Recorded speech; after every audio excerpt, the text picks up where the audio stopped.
It's taken some time for me to realize this, but 60 miles for me is better training for the Boston Marathon than 75 miles. And let me break this down.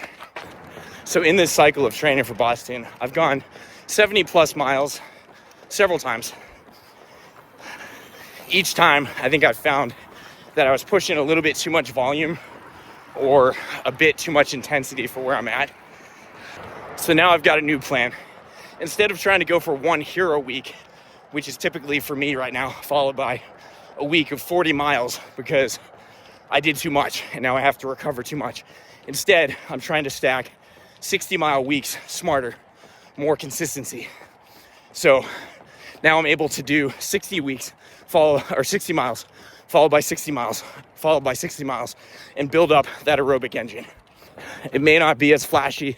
There's not a lot of fun miles.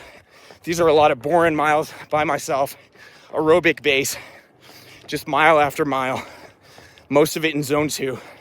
Don't get me wrong, I'm still doing some fast stuff.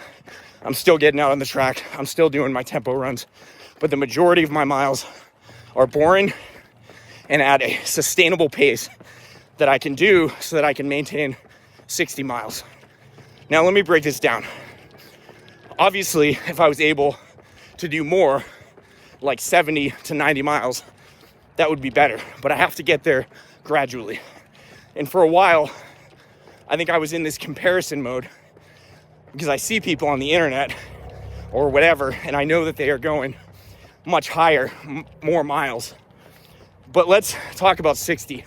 Why is it meaningful for me? Well, I'm not an elite runner by any standards, probably never will be. I'm not a sub-elite runner. I'm just an average person trying to qualify for the Boston Marathon. So as an average person, I mean, my pace might be a little bit better than average, but generally speaking, I'm nobody special. 60 is definitely much more than what your average runner does.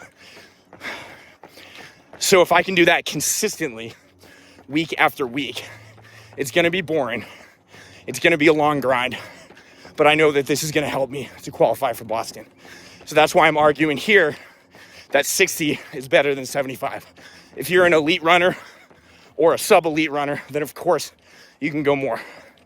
And I'm going to gradually increase my miles. But right now, 60 is the ticket. So let's go out there and do some boring miles. And let's crush our goals, everybody. I'll catch you on the next episode of Buzzard Track and Field.